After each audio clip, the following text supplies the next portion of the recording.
All right. We'll go ahead and get going. If you guys see that little smiley face in the upper bar of your Teams, if you want to hit that and give us a thumbs up if you can see the slide, and you can use that throughout the presentation as well. That is great. So good morning, everyone. Welcome to the 5311 providers version of the 2025 Nebraska DOT Title VI Plan Update Training. It's that time again, as Sarah mentioned. We're excited you're here with us today. We have a few housekeeping pieces to go over before we jump into the meat of our training session today. First of all, we want to mention that this session, Sam, next slide. This session's being recorded, so all of the materials we're about to share with you and talk about will be made available to you after the call. Quick introductions again.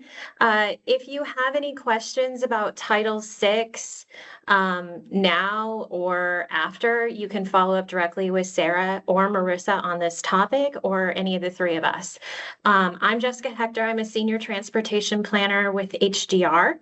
I come to you from federal government, meaning that I used to implement these programs under the umbrella of civil rights when I was with Federal Highway Administration, and am now helping Nebraska DOT implement their program and updates this year. I'm going to hand it off to Mike. Hi, everybody. I'm Mike Washington. I'm a consultant at HDR as well and supporting Jessica in this effort. My experience in Title VI actually comes from being a transit equity manager or a Title VI manager for a large transit agency in Denver, Colorado. And I also used to do transportation policy for a U.S. senator. So that's me, and I'm happy to share what I know about Title VI with you all today. I'll turn it over to Bree. Hi, y'all. Bree Tenholzen. I'm in communications at HDR, and I'm really helping out on the back end today with logistics and technical difficulties. Sam Melito, she's also helping. She's the one sharing her screen here today. So if you have trouble, send a message in the chat. We're here to help you guys. Just make sure everything runs smoothly. And on the next slide, I'll go into some of the tools that we're going to use today. So a few Teams basics, just in case any of you guys are used to different platforms. So we'll be using the chat box for introductions here in a moment. You can find that button at the top of your screen, or once someone sent a chat or you've hit that button, you'll see a pane on the right-hand side of your screen typically. You can see and send chats using that. So please use it to let us know if you have any problems seeing the presentation. I've been sending chats in there if anyone has issues hearing, and let us know just any other technical difficulties. We're here to help, like I said.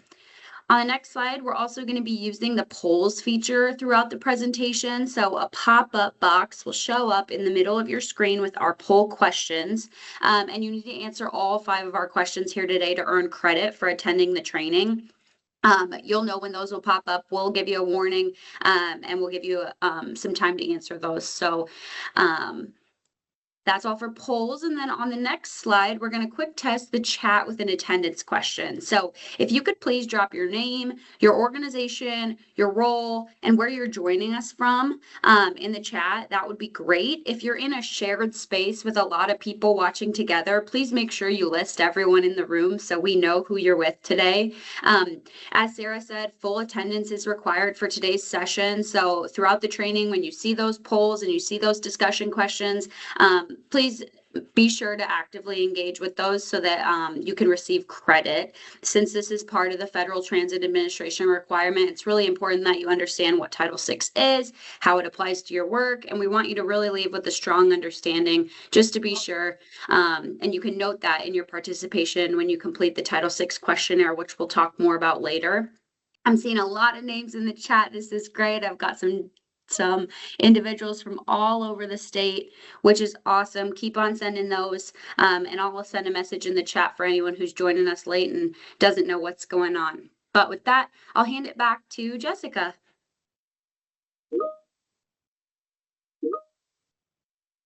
All right, thank you so much, Bree. Today's training, we're going to walk you through the key components of Title VI compliant for you as transit providers. We'll start with the purpose and objectives of Title VI and then move into the basics of Title VI and LEP, or Limited English Proficiency requirements. We'll review some real complaint scenarios that Mike has experienced in previous life to help you understand how discrimination can occur and how to respond if it does. One of the trickiest parts of complaints is being able to differentiate the type of complaint you are receiving and to know how to process it. We are also at that time again in the 3-year update cycle where you'll all update your Title VI program plans this year.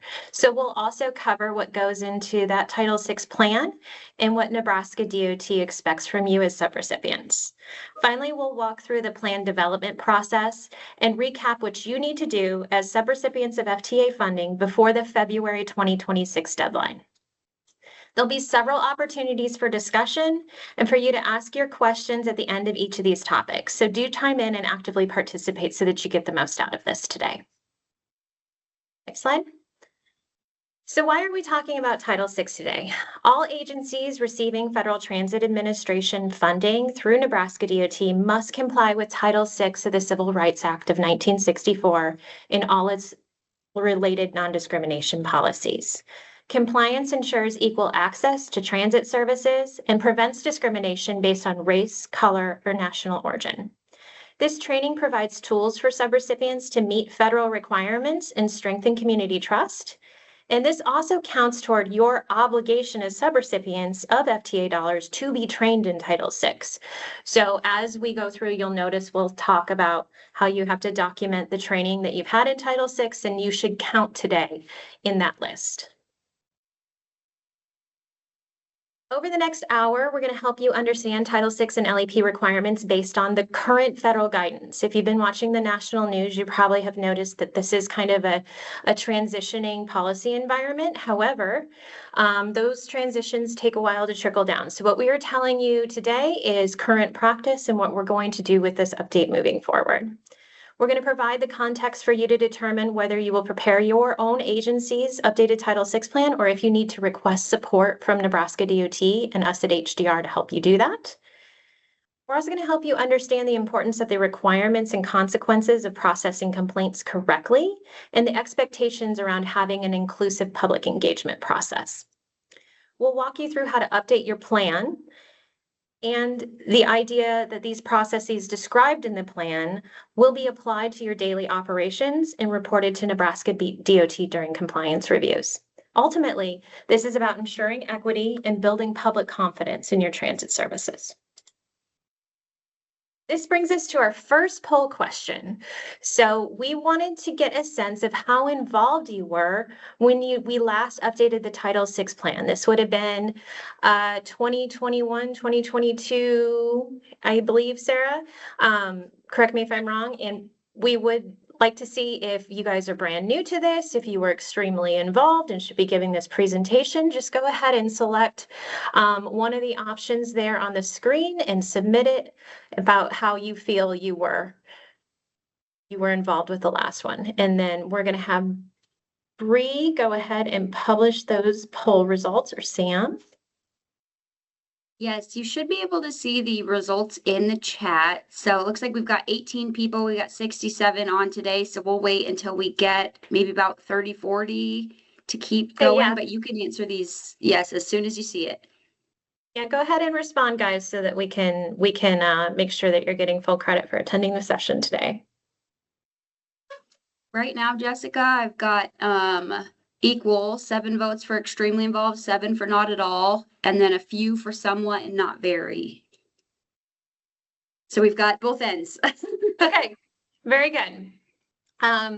So it looks like we have some folks that are new to this process and some that have been through it before. So we'll go ahead and have Mike run us through some of the basics of Title VI and LEP next, kind of as a reminder for some and maybe a first time for others. Go ahead, Mike. Yeah, thanks, Jessica. We can go to the next slide, Sam. So we're gonna try to hit this, fast and furious, but we do want to be comprehensive. So if we lose you along the way, don't be shy about asking questions. We want to make sure that ultimately you understand what Title VI is, what's required of you, and how you can get that done. So we can get right into it and go to the next slide. So again, to reiterate, Title VI is a part of the Civil Rights Act of 1964. And I'm just going to read this verbatim for everybody. Title VI states, No person in the United States shall, on the grounds of race, color, or national origin, be excluded from participation in, denied the benefits of, or subjected to discrimination under any program or activity receiving federal financial assistance. And that happens to apply to federal funds that come to you all by way of the Department of Transportation, and then more specifically, the Federal Transit Administration. That program or activity in this case is your transit service that you're providing that is being funded by the FTA. And go to the next slide. So Title VI basics, what's all covered under Title VI? What does this mean? What does this generally require of you all? A few things. One, you got to maintain a Title VI program, and a Title VI program just outlines all of your efforts to comply with the intent of Title VI, which is ensuring non-discrimination in the services that you're providing. You got to designate a Title VI coordinator as a part of that Title VI plan or program. That Title VI coordinator is going to be the person within your agency, within your entity, that is really leading the charge for ensuring compliance with Title VI and compiling your Title VI program, and serves as the primary contact for all Title VI matters. You've got to display a Title VI notice to the public in appropriate languages. We'll talk a little bit more about what appropriate languages are later, as that pertains to LEP, or limited English proficiency. But this notice is a notice to the beneficiaries of your service, making sure that they're aware of their rights under Title VI, to be protected from discrimination under the basis of race, color, or national origin.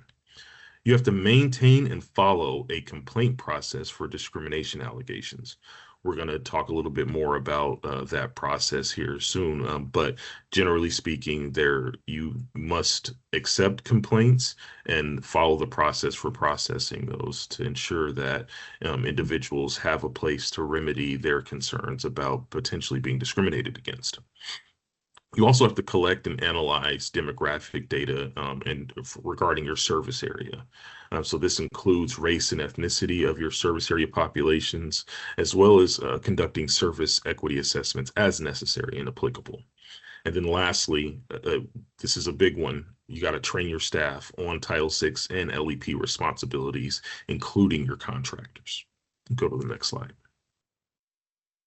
So LEP, what is LEP? LEP pertains to limited English proficient individuals. So these are individuals that don't speak English very well. One of the ways in which under Title VI, due to case law, that you could actually discriminate against someone's national origin is by not providing them with meaningful access to your services by way of providing them with language assistance. Now, this doesn't apply to everyone that doesn't speak English well. This applies specifically to your populations of LEP individuals that reach a certain threshold. That threshold is either 5% of your service area population or 5,000 individuals, whichever is less. Don't worry a whole bunch about that. This is demographic data that NDOT is actually going to provide to you all to help you with this analysis, so you don't need to worry about diving through the census yourself on this one. However, this is something that is required of you in this case, and we just want to make sure that you're aware of that. And the intent here is that you, in terms of what Title VI requires, is for you to actually know the size of that population, all of the languages that are spoken by these populations, and how it is that they are using your service, and what language assistance is required to give them meaningful access to your service. So that means where they can actually enjoy the full benefits of the services that you provide. And then lastly, you need to be able to train your staff on how to do this, and you want to actually document all this information in what's called a language assistance plan. And I saw someone asking about slides, I think. We'll address that later. I didn't actually quite see that. But where you have to actually have an actual plan for how it is that you're going to provide language assistance to individuals that don't speak English well. And again, this is something that we're going to give you basic steps to and help with doing that. We can go to the next slide, Sam.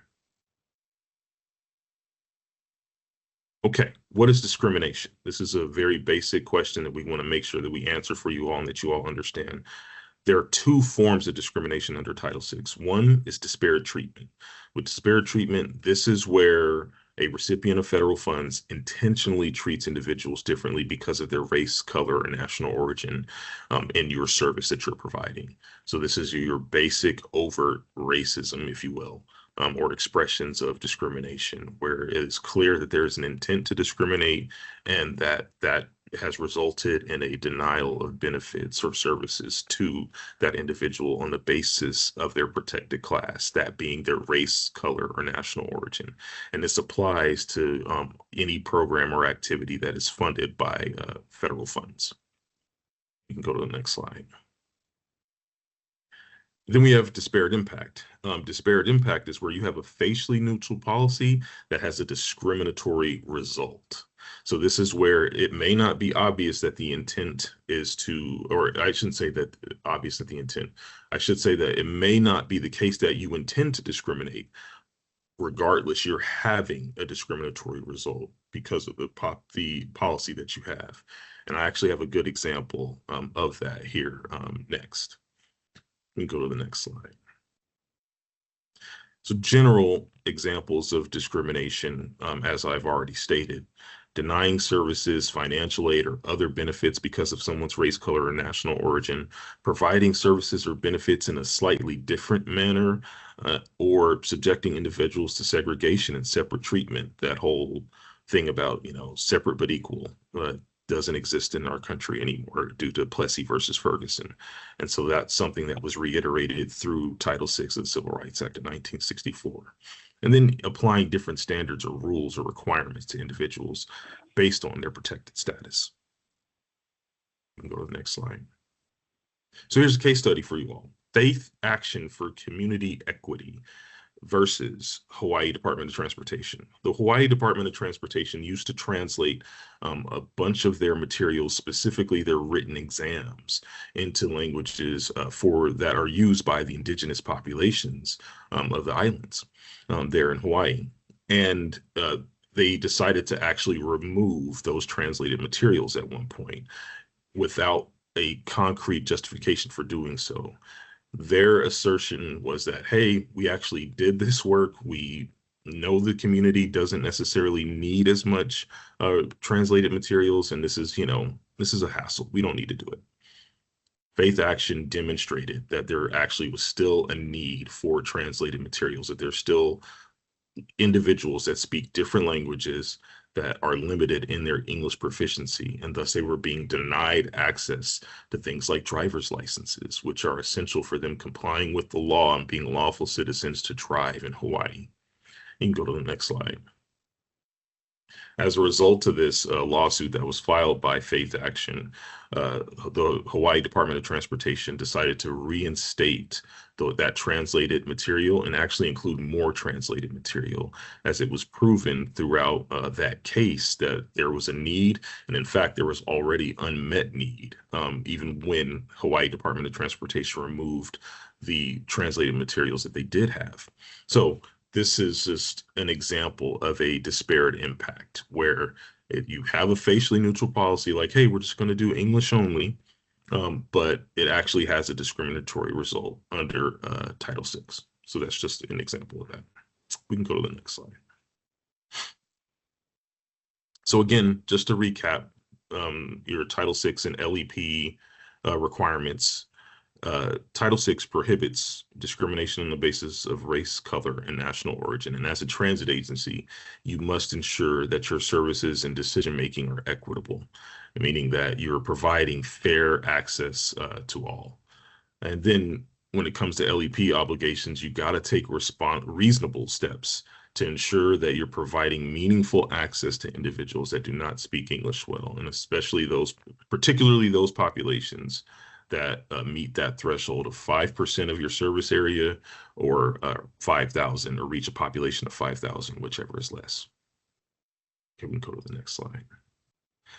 We also wanted to mention the Americans with Disabilities Act here. This is a totally separate law, but it follows the same theme of providing fair, meaningful access to your transit services. And this is something that you're required to do as transit providers.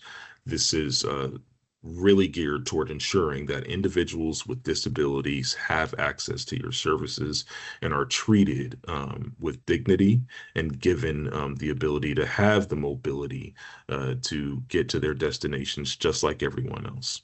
And so this is where you have those requirements for ensuring that you have a lift on your vehicle and that you are providing that meaningful access to those individuals, that your stops are accessible, so on and so forth. But this is a separate law from Title VI, but still a requirement for you as a transit provider. But we did just want to highlight that for you. If you can just go to the next slide, we here list just the kind of the differences. And the main differences that you need to understand is who's protected under what. Under the ADA, Americans with Disabilities Act, we're talking about individuals with disabilities being ensured that they have access to your transit services. Under Title VI, we're talking about everyone is protected by and free from discrimination under the basis of race, color, and national origin. And that's the main difference here. We can go to the next slide. So what's the potential for noncompliance? There's a couple here listed here. I just want to cite two in particular. One, and this is just a gimme. This is a very easy thing where we see a lot of noncompliance from recipients and subrecipients alike.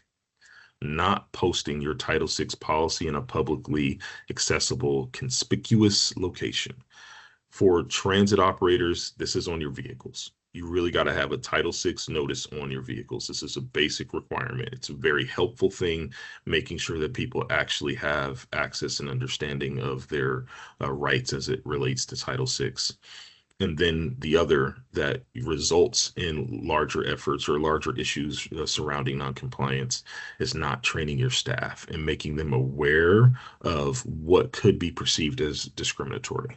These are basic things that are foundational to your overall compliance with Title VI. And with the combination of these things, you can actually make sure that you're doing everything that you need to do to be compliant with Title VI.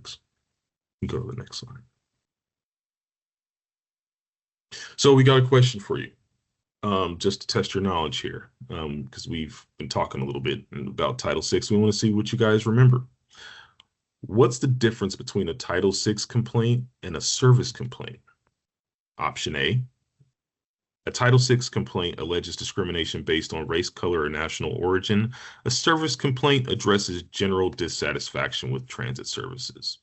Option B, a Title VI complaint is about ADA accessibility. A service complaint is about vehicle maintenance. Option C, a Title VI complaint is filed with the Department of Transportation. A service complaint is filed with the local transit provider. Option D, there is no difference. Both are handled the same way. I'm just going to help you all out. You cannot say D. Do not say D. I'm just going to help you. Mike, I'll just add that some people are having some problems with the polls. I'm so sorry about that. But if you guys just want to send your answer in the chat, you'll still get credit. So thank you to everyone who's doing that. All right. Look at that. Well, at least according to the poll, for those of you that have answered, seeing the majority of folks are saying option A. Okay. I'm looking at the chat. Let's take a look in here. Seeing a lot of option A, option A, option A. This is good. The correct answer is A, guys. The correct answer is A. I can understand why I did see a couple answered C in the poll. A Title VI complaint is filed with the Department of Transportation. A service complaint is filed with the local transit provider. As I stated, as a transit provider receiving federal financial assistance, technically you are required to accept Title VI complaints. So that actually applies to you as well, and you will be held responsible for that. That said, a Title VI complaint can be filed directly with NDOT or the U.S. Department of Transportation as well.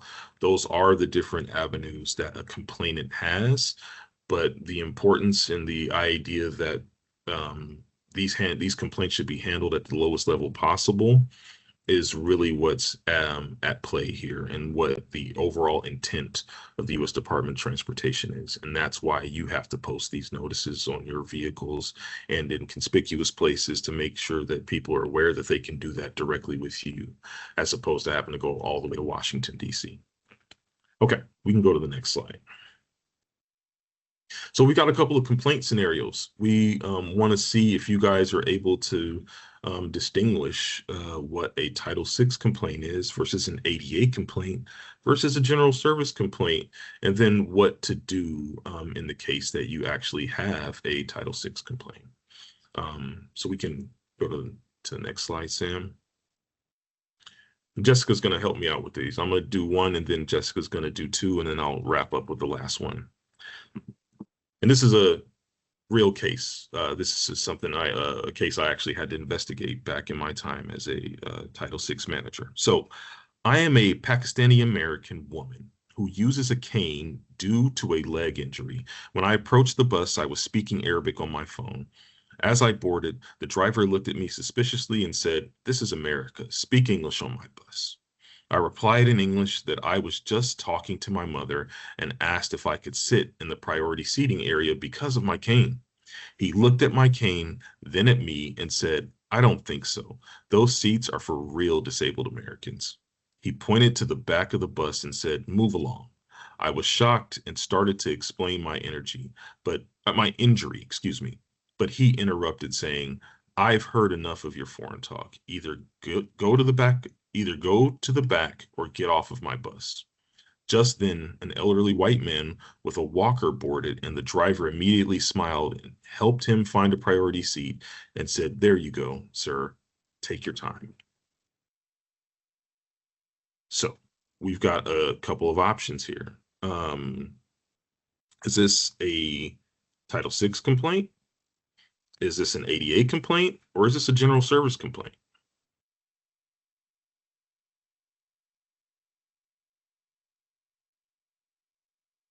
Your poll's not working. You can answer A for Title VI in the chat, B for ADA in the chat, or C for general service in the chat.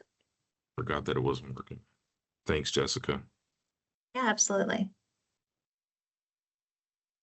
And while those polls are coming in, Mike, I just wanted to make one note. You had mentioned earlier about the safe harbor threshold being 5% or 5,000 persons. It's actually 1,000 people. Oh, 1,000. No, that's right. In Nebraska, yeah. My apologies, guys.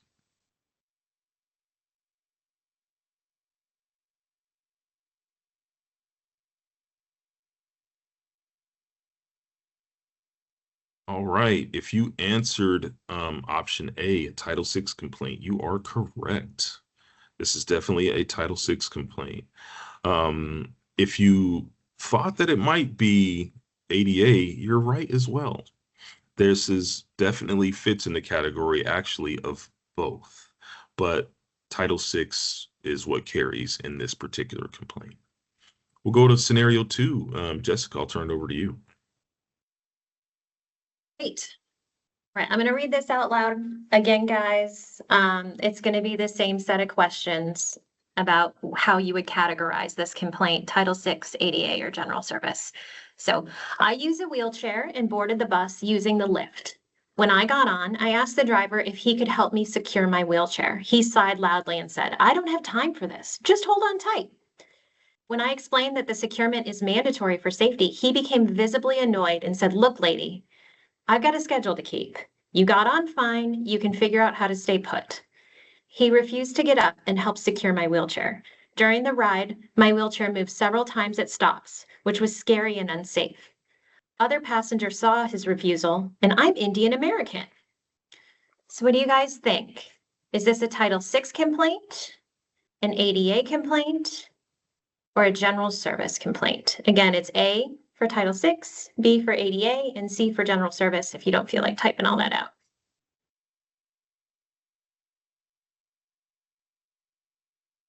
So Bree, I'm going to ask for your help in what you're seeing in the responses. Looks like in the poll, we've got the majority of folks selecting ADA, which is correct. I can certainly understand how some folks would say this is a service issue, right? This is not the way we want to be treating people that are using our services, certainly. However, because the question, the primary question that carries here is in regards to this woman's disability and how she was assisted to be secured for safety, the ADA does carry in this. She does exclaim she's Indian American at the end. However, she's not being treated differently because of her race or her national origin. She's being treated differently because of her disability. I appreciate all those responses and you guys jumping in here. All right, let's move to scenario 3. All right, I'm going to read this aloud again. For scenario 3, you're going to be asked the same question. What type of complaint is this? I am elderly and use a wheelchair. I do not have any form of transportation. I needed a ride to a doctor's appointment, but when I called to request a pickup from the local transit agency, I was turned away because they didn't have any room on the bus and no other buses running. Without any other options, I was forced to reschedule my doctor's appointment and am very upset that the transit agency would not give me a ride when I called. I'd like to file a complaint. What kind of complaint would this be? Is this a Title VI complaint? Is this an ADA complaint or is this a general service complaint?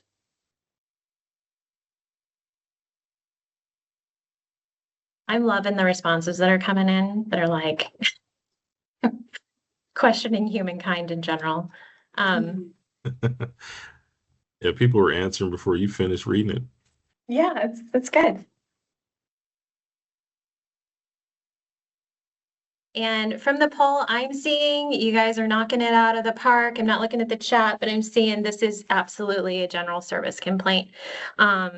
This person is not being discriminated against because of their disability or because of their race or national origin. This is just there is not enough buses running and they're not able to accommodate this individual's request.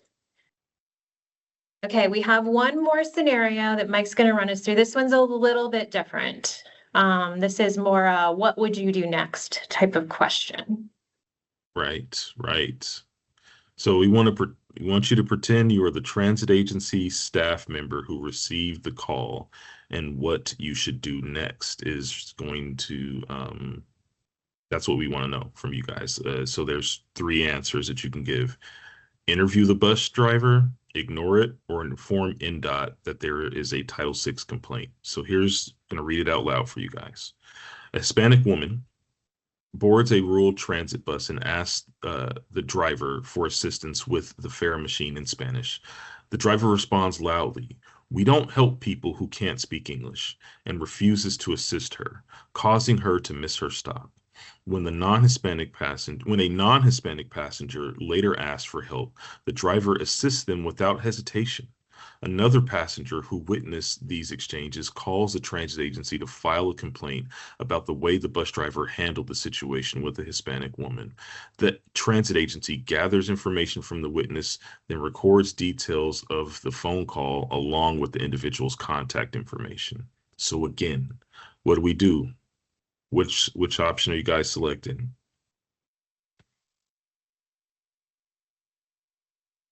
A, interview the bus driver. B, ignore it. C, inform NDOT that there's a Title VI complaint. C. The answer is C. That's correct.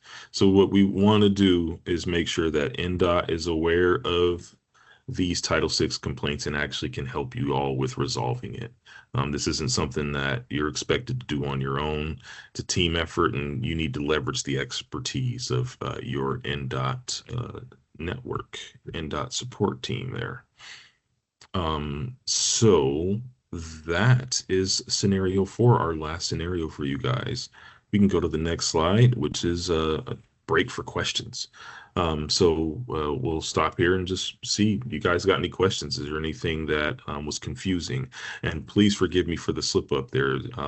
Yes, 5% or 1,000 individuals for the safe harbor threshold for languages associated with limited English proficiency. But are there any questions? Is there anything that we were confusing about? Any confusion we can help clear up? You can put it in the chat, raise your hand. Yes, please don't be shy.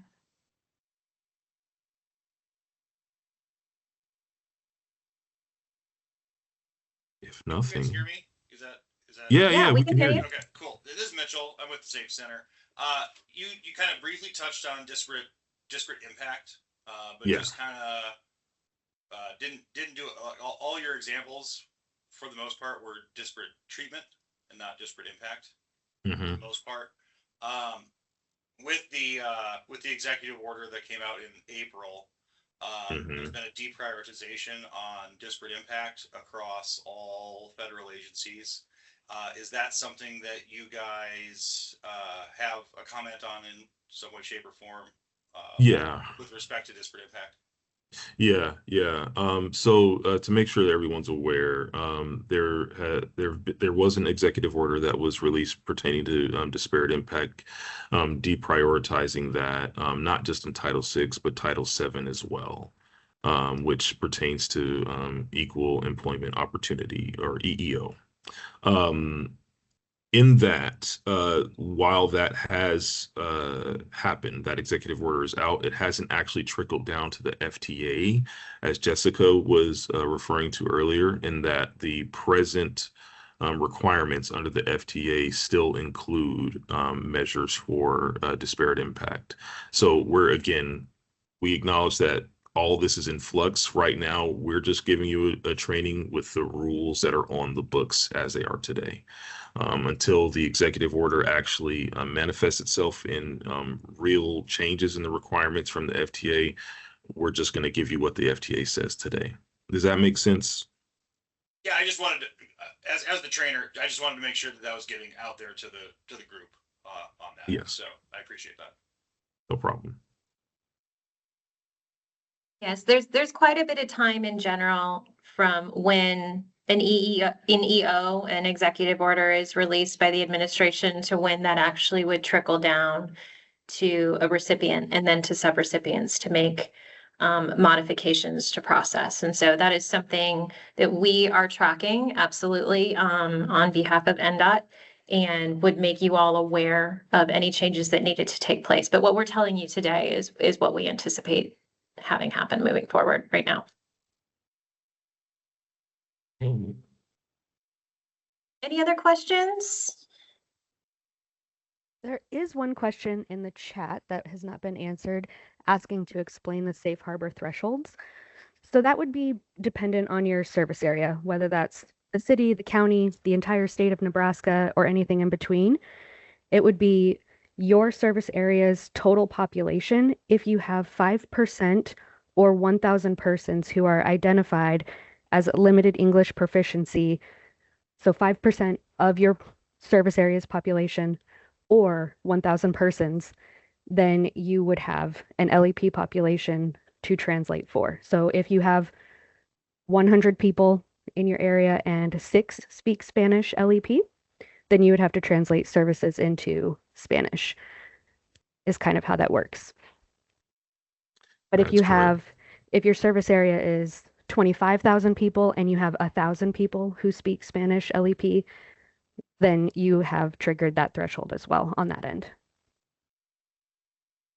And that can be kind of a tricky analysis to do. And if you do need assistance with pulling those census demographics and looking at that data, that's a request you can make in one of the tools we prepared for you that we're going to go through on the back half of this presentation. So you don't have to do that by yourself if that's not your comfort area. Yes, and where you would find your service area for LEP, anyone else correct me if I'm wrong, but that would just be, where do your transit services serve? It's your service area. Yeah. Yeah. Yep. So if you're serving just the county or just the city or multiple counties, it's whatever bubble you can draw around your transit areas are your service area for your particular agency.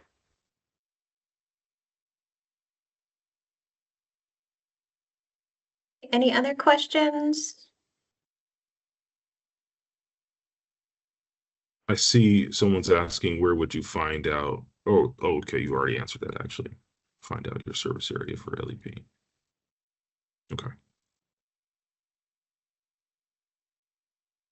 So we are about 40 minutes in. We are going to take a quick 5-minute stretch bio break so that you guys can move a little bit, refill your coffee, because we really want you caffeinated and strapped in for the last half of this presentation. So we're going to set this for 5 minutes and we will be back then. So you guys go grab another cup of coffee, stand up and do a quick stretch break, and we'll be right back. Thanks, everyone.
Hi, everybody, welcome back. Can we get some thumbs up from those of you that are back with us, fully caffeinated and all stretched out? Appreciate that. In this section, we're going to break down the required components of a Title VI program plan. These elements are not just checkboxes, they ensure your agency demonstrates compliance and transparency. So think of this as your playbook for equitable service and delivery. We'll go through each component and explain why it matters and what NDOT expects from you. So your Title VI plan must include these components. There's a couple of these that are only required for fixed route service providers, and Mike's going to go through those. I'm not going to read you each of these in detail because we're going to go through them on the following slides, but I would note to you that as we go through these, there's a couple of things to think about. One is thinking through what your current plan says and if you're doing that or not. I would also note that as we're looking at updating your Title VI plan, that these components must reflect your current practice and your current personnel. So we don't want to just copy forward what was in the previous plan without evaluating whether or not that still works for you and if you can implement it moving forward. So we're going to start out with your Title VI notice to the public. This notice is your public commitment to non-discrimination. It tells riders your agency does not discriminate based on race, color, or national origin. It also talks through how to file a complaint if they believe discrimination has occurred. You must post it where riders can see it. This means it must be physically present in vehicles, facilities, on your website and in your printed materials. You'll also notice that NDOT's Title VI notice, which is on the screen, includes translations into Spanish because that is what the Nebraska DOT LEP plan requires. You are welcome to use this same notice, or you could create your own based on your language outreach needs unique to your service area. NDOT will check these during compliance reviews, so make sure they're visible and accurate. And also think through right now whether you have them posted currently because they are a required part of your existing Title VI plan as well. Next slide. Now let's talk about complaint procedures and a complaint form. Your complaint procedure must be clear and accessible. This is another piece that should be provided in multiple languages if your area requires outreach in another language beyond English. Your riders should know how to file a complaint, where to find this form online and physically in print, and what happens after they submit it. So you would forward all complaints if you receive them immediately to Nebraska DOT. You don't need to investigate it on your own. NDOT will lead all Title VI investigations. During reviews, NDOT will check that your forms are posted and that you report complaints promptly should you receive them. If you have received a complaint and are unsure of what category it falls into, like from our exercise earlier, if it's Title VI or ADA or General Service, make sure you reach out to Nebraska DOT for counsel so the complaint is not mishandled. The form on this page is, again, Nebraska DOT's Title VI complaint form. They have this, again, in English and in Spanish. This is another form that you could use as your own in your own Title VI plan, or you could create your own.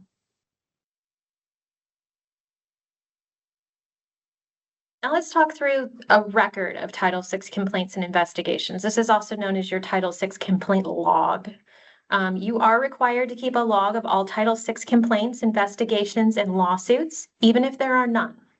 So if you have this, it's generally a spreadsheet or a piece of paper in your Title VI plan that looks like a spreadsheet. And if you have no complaints, you still have to record a 0 report or none received or something along those lines in the log so that we can review it during updates and reviews. If you do receive a complaint, you're going to notify Nebraska DOT right away. And this log is your accountability record to show that you either did not receive complaints, investigations, or lawsuits, or that you did and that you appropriately accounted for them. Also wanted to touch on public participation in the plan that you're going to include in your Title VI document. Public participation is about meaningful engagement, not just checking a box. Your plan should outline how you're going to notify the public about changes, how you include minority and LEP populations in your engagement. It also should talk through the methods you will use, like public meetings, surveys, notice translations, any targeted outreach you're going to do for specific populations. When it comes to public participation, you have to document everything. Ads for the engagement event, in period that it was open, the sign-in sheets you took down at the event, the comment forms you received, your responses you made to those comments. So prior to an event, Nebraska DOT must review these materials so that it can ensure that it meets minimum standards for Nebraska. And at the end of an engagement, the documentation of the event should be recorded and also sent to Nebraska DOT. NDOT will be reviewing these records to ensure your outreach was effective and inclusive. So when is public participation required? You can never have too much public participation, but certain events require it. So you have to do a public notice for vehicle purchases, funding applications you make to Nebraska DOT for formula funds through FTA. You must do a public hearing for things like fare increases, major service changes, and capital projects like facilities investments. Next slide. And when is public participation required? I mentioned major service change on the previous slide. Just wanted to provide a quick definition for that on what that means in terms of having a public hearing. So a major service change is defined to include reducing vehicle system hours by 10% or more, eliminating service in areas with 2,000 plus people or during a whole day of the week, or changing service types. So Mike, I'm going to take a sip of water. You go through the rest of these components. Happy to do so. So as we mentioned with the language assistance plan, this is something that you're required to do, which you are documenting the number of languages that you need to provide language assistance for that meet that safe harbor threshold. You're documenting all of the efforts that you're providing or all of the efforts that you're making to provide meaningful access for these individuals. So that includes translated materials, interpretation services, and any other mechanism that you have created to be able to facilitate that meaningful access for your services. And this is all going to be included in your language assistance plan that and detailed there and included in your overall Title VI plan. You also want to include things like how it is that you're training your staff on recognizing that someone is in need of language assistance and how your staff provides that language assistance. And again, this is something that NDOT is prepared to help you with and will be prepared to help you with as well. NDOT is going to review the demographic data and assist you with that as needed and evaluate your language assistance plan to ensure that it actually reflects what you're able to do. And one of the things that you all should understand as well is that if there are some hardships or difficulties from a cost standpoint that prohibit you from providing the level of services that you would otherwise like to, you should actually document that in your language assistance plan as well. And again, NDOT will help review your language assistance plan and help you through this as needed. We can go to the next slide. Demographic data in service area profile. So one of the things that you're required to have in your Title VI plan is data about the population and riders that you're serving, including demographic maps of your service area and customer related or reported demographics and travel patterns. So this can come in the form of surveys and things of that nature. If you guys do any sort of customer satisfaction surveys, it's great to actually include that information and collect information about the demographics of your ridership so that you can include that in your Title VI plan. you're going to assess, to the extent that you can, any linguistic, institutional, cultural, economic, historical, or other barriers that may prevent persons from effectively participating slash accessing the services that you're providing. And NDOT's going to provide demographic information for you all to help supplement some of this information, and also analyze your submissions to confirm equity in service delivery. Go to the next slide. So this probably doesn't apply to all of you, but for those of you that actually have some sort of committee or transit-related non-elected board, advisory boards, citizen advisory boards, things that nature, you actually need to make sure that those boards are inclusive, that you're not discriminating on the basis of race, color, and or national origin as it pertains to who it is that can participate on those boards.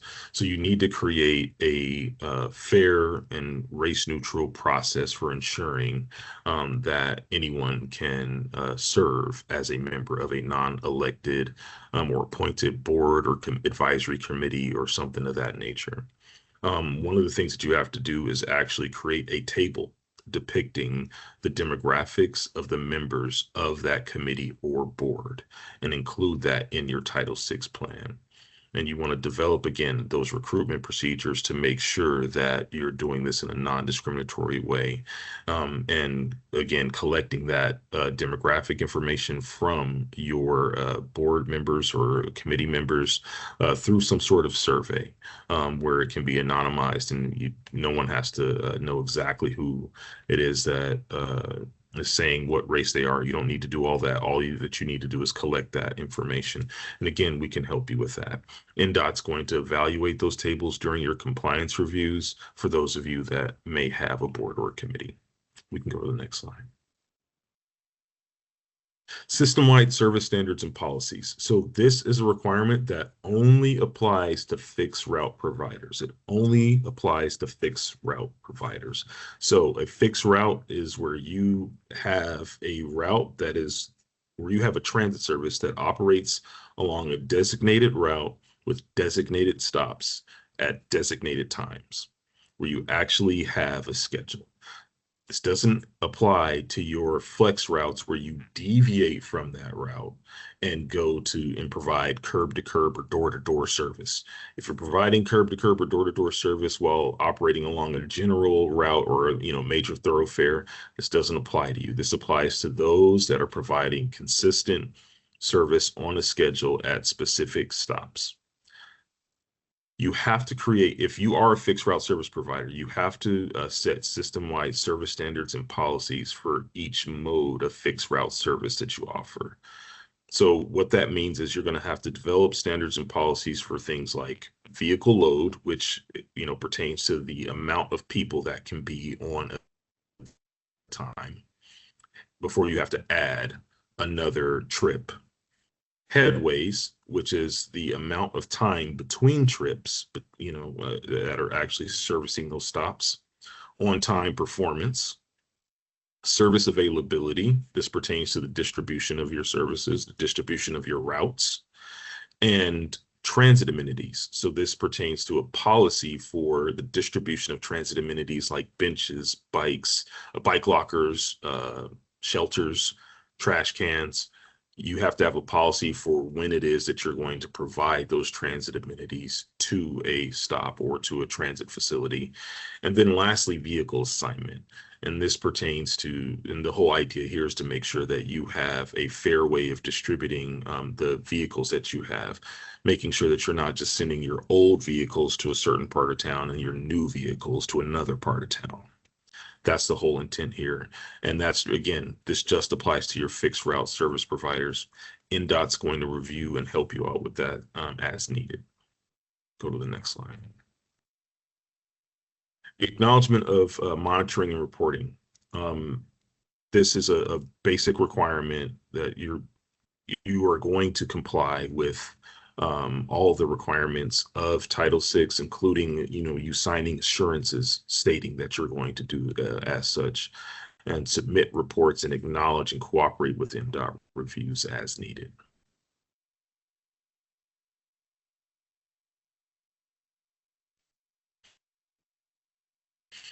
And NDOT's going to conduct, and track reports and conduct this for the, oh, it's okay, Sam, you can go. You can go to the next slide. Okay, thanks. You need to formally adopt your Title VI plan, and that needs to be done by your governing body. And in that, you also need to designate your Title VI coordinator, as we stated before, which is a person that's going to be responsible for leading your Title VI compliance efforts and serve as the primary point of contact. So your responsibility there is securing that board approval in writing. Some sort of board meeting minutes or things of that nature are sufficient in this case. Provide current Title VI contacts for your Title VI coordinator, and then of course upload your approved plan into the portal. Go to the next slide. And that's it. Let's answer any questions that you guys have. I don't think that I saw any in the chat. Are there any questions that anyone might have? There's one in the chat, Mike. How often should they report 0 reports? Quarterly? So technically, and please jump in if you have a preference here. Technically, they need to be reported at the end of your plan period. However, we would recommend that you do it more often than that. That cadence, though, is largely up to you. So if it makes sense for you to quarterly revisit this log and update it then with a 0 report, that is fine. Otherwise, you can just kind of do it as they come in or at the end of the 3-year period. I see from Ryan, does that have to be redone every year, the adoption of the plan by the governing board? No, it's good for 3 years once you adopt it, unless you make a change. If you amend it at any time to adjust a policy or part of the plan, you would need to readopt it then. And Stephanie, you might need to elaborate a little bit by what you mean by, can we add this to our invoice each month? Do you want to come off mute? Sure. I was just thinking that each month we have to submit an invoice to the state, and we could just put in there a question that we answer at the end on our invoices that says, do you have anything to report with regards to Title VI? I can jump in there. No, we won't add it to the invoices because that's strictly financial, but we'll coordinate with the Civil Rights Office to see. I'm guessing what we'll probably do is request that you guys submit it at the end of each year, and then we'll collect it, like she said, all 3. We should have all 3 years. That way, by the end of the plan 3-year time frame. But no, we won't put it on that just because we're going to keep it separate from the financial piece.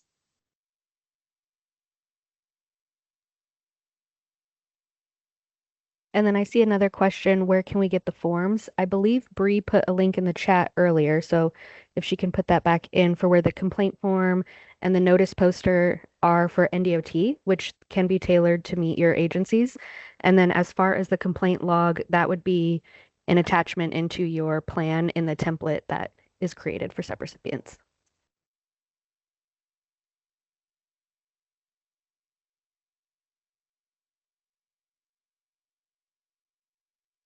Thanks, Sam. Any other questions, guys, on the components?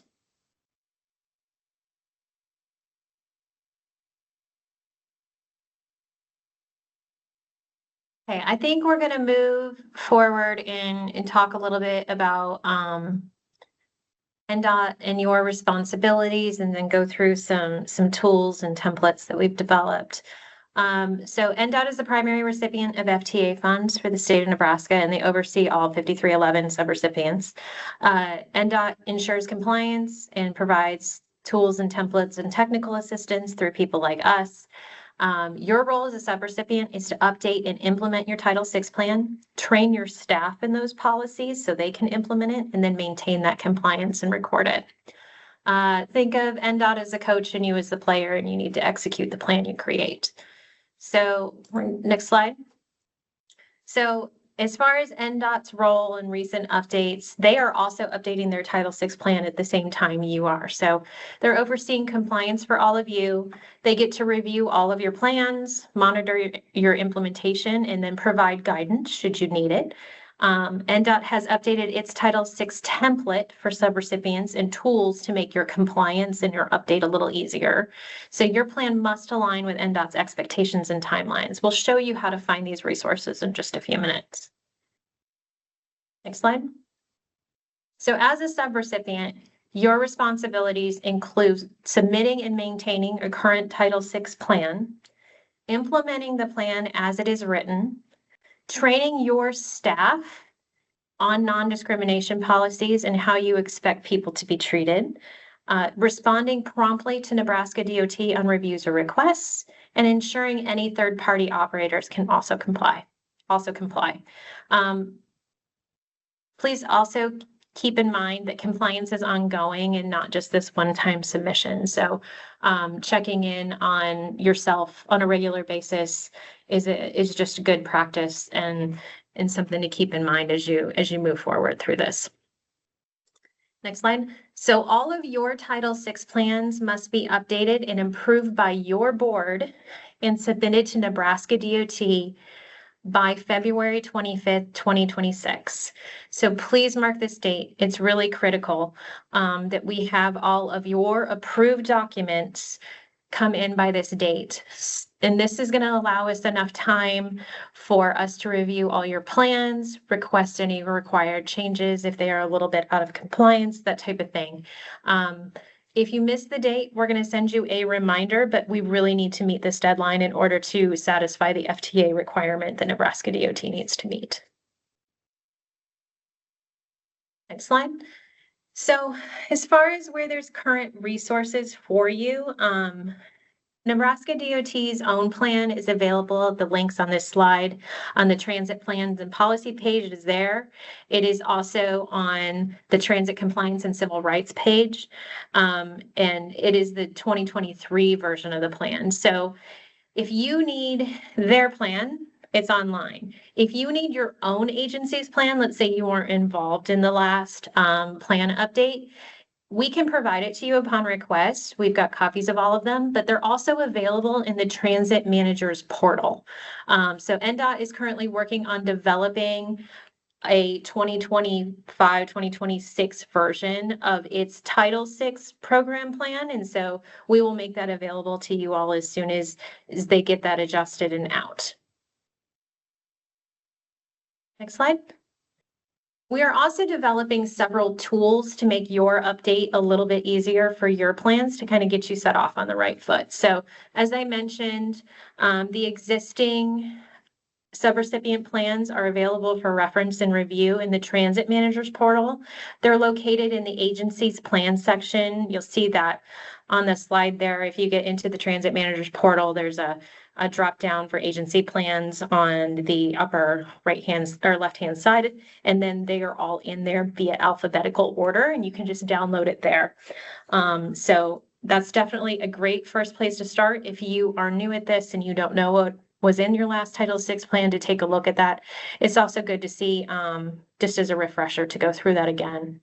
Another tool we have available and that we are going to be using to generate the first draft of your new plan update is the NDOT's Title VI questionnaire for subrecipients. So this is a web form that we will be sending out probably in the next week or so, where your responses will be used to automatically populate a first draft of a compliant Title VI plan update. So that piece is also being updated. If you could advance, Sam. This subrecipient Title VI template report is going to generate that first draft of your Title VI plan. So the answers you provide on the questionnaire will be taken verbatim to create the first draft of your Title VI program plan. So NDOT has developed these tools for you to use to update this plan. The use of them really isn't optional. We want you to use these because using the tools will help guarantee that the Title VI plan that you can create is compliant and has all the required components in it already and is consistent with FTA expectations. All right, next slide. So now we're going to walk through steps that you would do to actually update your plan document. This section's practical. So we're going to walk through it step by step. Next slide. There's 5 simple-ish steps to get through this. We'll walk through each one of them and kind of the things that you should do. But step 1 is to mark up your old plan, identify the changes in structure, service routes, personnel. 2, you would complete that web questionnaire. You're going to hit submit on that. That's going to come into HDR, and we are going to use your answers to generate a updated Title VI draft, which will be a PDF. And then at that point, you would attach the elements in the back of it that you want to use for your language assistance plan, your complaint form, your log, or you can request assistance to help to develop those pieces. And then step 4 is you would take that draft, that full draft, and start your internal review process and board approval. And then the last step is, of course, to submit it to Nebraska DOT via email for review.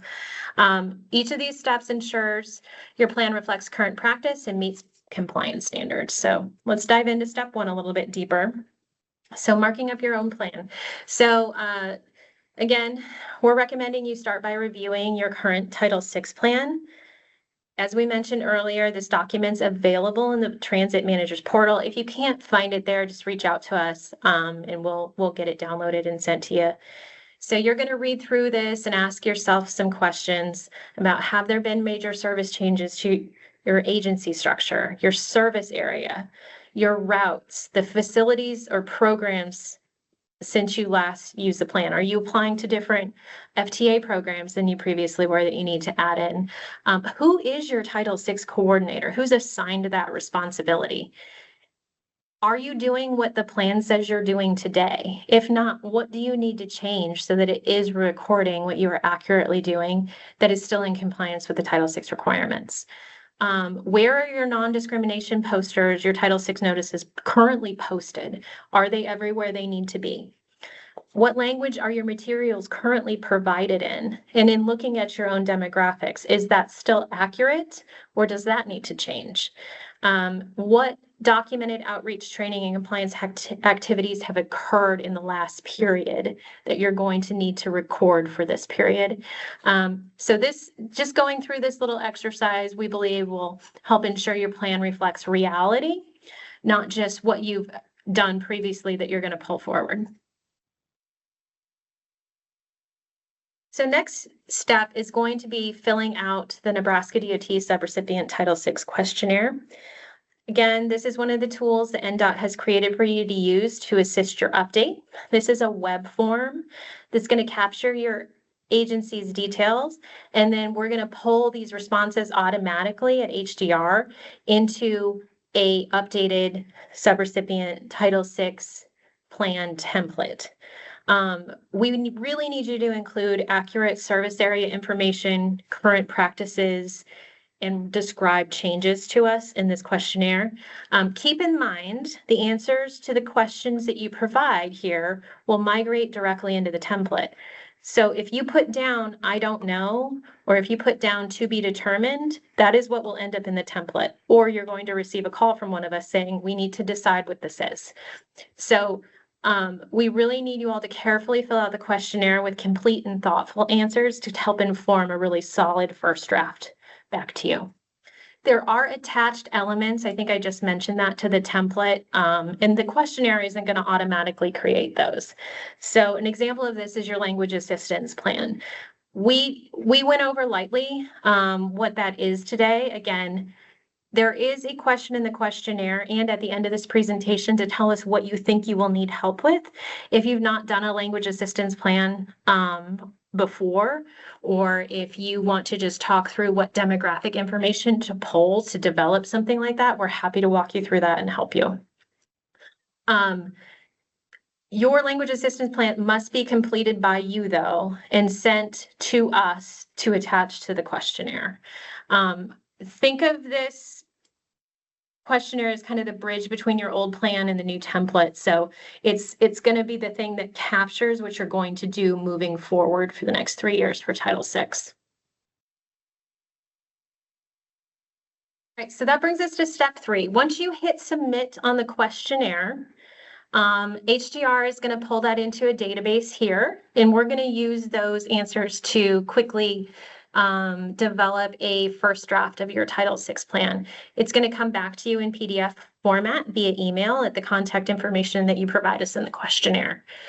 We will have done a preliminary review of it, highlighted things. We might even call you if we have questions. So once you get this, you're going to attach the required attachments, which are your log, your complaint form, your LAP plan, and then this is going to give you a working draft that you can finalize internally in your agency. So the fourth step is going to be to conduct an internal review of the draft plan you get back from us. So you're going to review that generated plan very carefully for accuracy. You're going to make sure all the details are correct and reflect your practices that you want to make moving forward. If you need to make changes to this document, that is fine. We just ask that you keep a red line version of what you do change so that we can have that to look at when you send it back to us. You're going to secure a formal approval from your governing board or your policy authority, whoever that is that should sign the front page of this for the date. Once you obtain those signatures, you're going to send it back to Nebraska DOT via email. So these have to come in signed. Otherwise, we are not going to know that you actually took action on this. So the email that you're going to use is on the slide there. Once NDOT reviews these and agrees they are compliant, they're going to upload to the transit manager's portal in that agency's plan section and replace your old plan.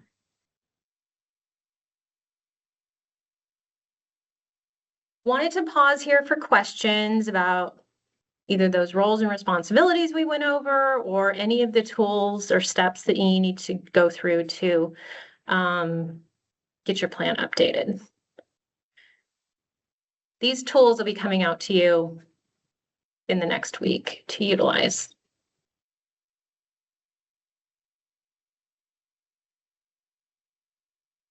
Okay, I'm not seeing any questions. So we have a question for you. With these steps in mind, question 3 is asking you if you plan to complete these compliance tasks on your own, or if you do believe you are going to need technical assistance from Nebraska DOT and HDR.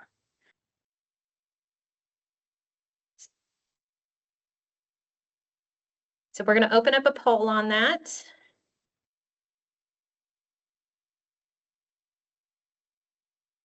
And Bree, I am not able to see poll results, so maybe you can chime in with some one of these. And, you know, if you're not sure at this point, that is okay. I think it's fine to not know right now, but wanted to just kind of get a feel for how much technical assistance that we might need to provide so that we can plan for that. I'm seeing a lot of B, Jessica, preferring technical assistance. Okay, that's good. If with that as the case, let's move to question 4, Bree, just so people can kind of tell us a little bit more about what they think they might need. And so for question 4, for those of you indicating you might need assistance, if you wouldn't mind telling us what kind of help you anticipate needing, if you're going to need assistance developing the full plan, like you want us to walk you and interview you through the questionnaire. If you're only going to need help kind of developing some of those attachments like the language assistance plan or some other specific component, that really helps us allocate support and resources.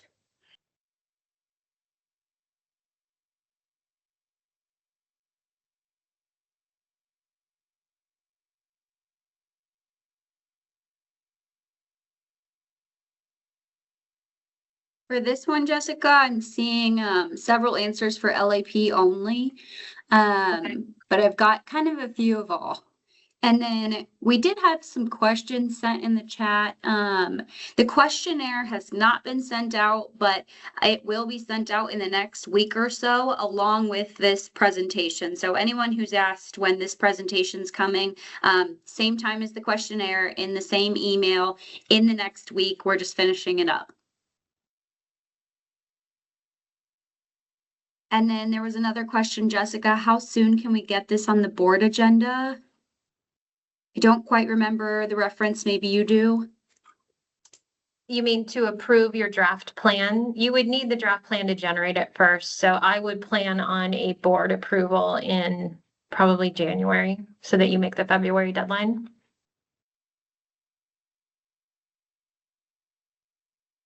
Does that answer the question? Yes, the previous comment was if the board only meets once a month. So there will be some lead time to go ahead and get that on, as long as you know that you need to meet that February 26th deadline. And for those who aren't sure who the governing board is, that could be multiple things. City council members is one of them, and we can look at your previous plans with you to help decide what your governing board was on the previous version of your plan, and it would likely be the same. And just let us know if that changed, but your previous plan should have that information.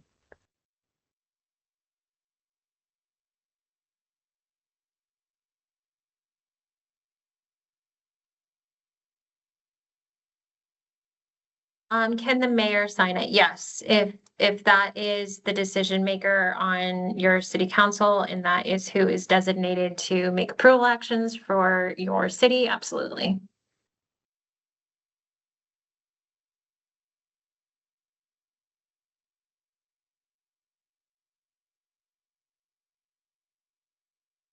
Okay, I'm gonna do a quick recap on some of the things we need, and I promise we are almost done.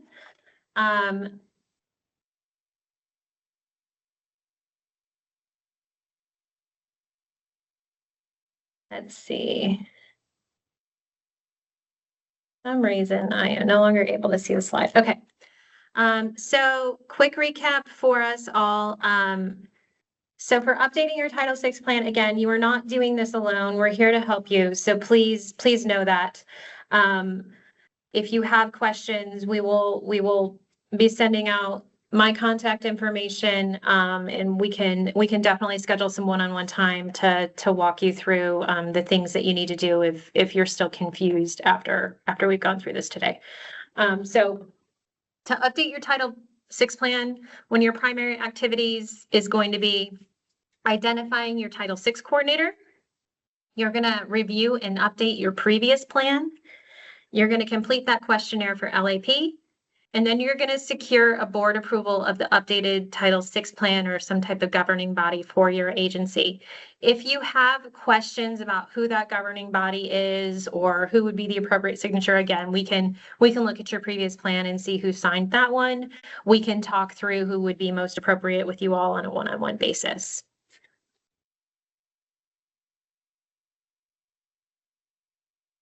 So you're going to submit your approved Title VI plan to Nebraska DOT by February 25th, 2026.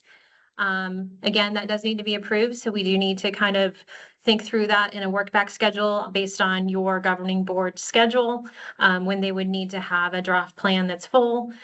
And so we're going to get these tools out to you in the next few weeks. We're thinking the time period between next week and February should be plenty of time to get this accomplished. Slide. And as a reminder, NDOT has developed tools to help you get you through this process, which we will be sending out after this presentation. If you need assistance from NDOT or HDR, we're here to help. We will also send out a copy of this presentation next week. We're working to create a video of this presentation as well that'll be posted to Nebraska DOT's website. That way, you all can give this presentation to your own staff via recording, or I saw several notes about maybe someone was attending for their agency, but they're not the Title VI coordinator specifically, so you'd be able to forward this to that individual at that point. If you do hold such a training using this for your own staff, please make sure to record that in your records as how you trained your own staff, but also keep in mind that you need to train your staff specifically on the policies that are that you expect to be implemented for your agency as well.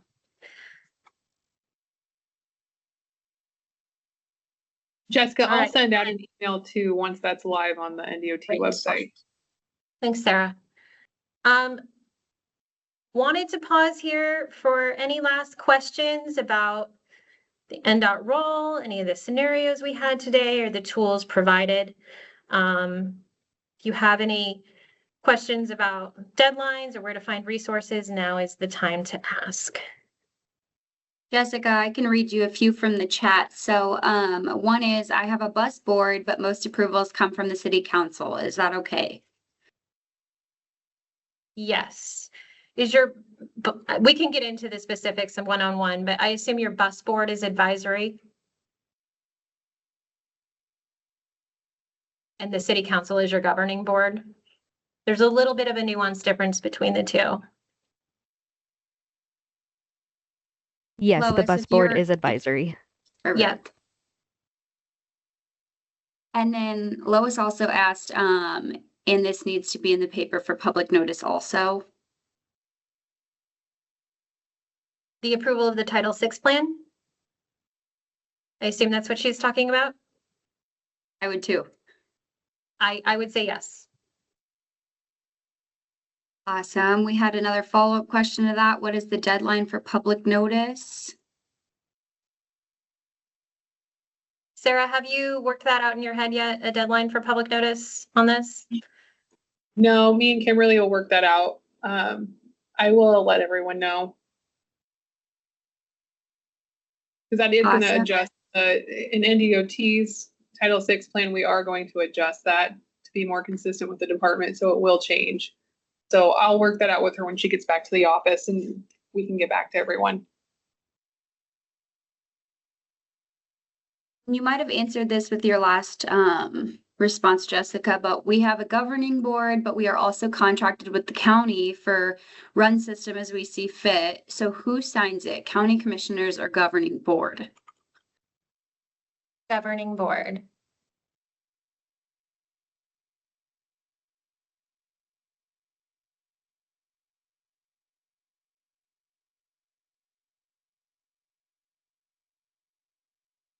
Perfect. They said thank you. All right. Great. I just wanted to thank all of you for your time and commitment to this presentation today. The engagement has been really exciting, and we look forward to working with you on this and seeing those updated plans head our way by February 2026. So appreciate that. Sarah, did you have any concluding remarks you wanted to make about Title VI? Yeah, so as I made you all aware, so our Title VI is transitioning from UNO to NDOT. We're going to be managing that in-house now with Kimberly Baker and Marissa. So as we transition that, the email was on the slide, so make sure that you submit those plans to that email. If you have questions regarding any of this, send it to them. They'll coordinate with me on things that come up. If you do send it to me, please make sure you put civil rights in your subject line so that I don't misplace those emails, because I will coordinate those with our civil rights team. I just want to make sure nothing gets missed as far as all the stuff that's going to be coming in our inbox. But yes, if you do have any questions following this, don't hesitate to reach out. As soon as we get our stuff updated, we'll communicate that with you, and I will circle back after I speak with Kimberly regarding the public notice requirements. But that's all I have. Great. Thank you, Sarah. And thanks, everybody. Looking forward to working with you more.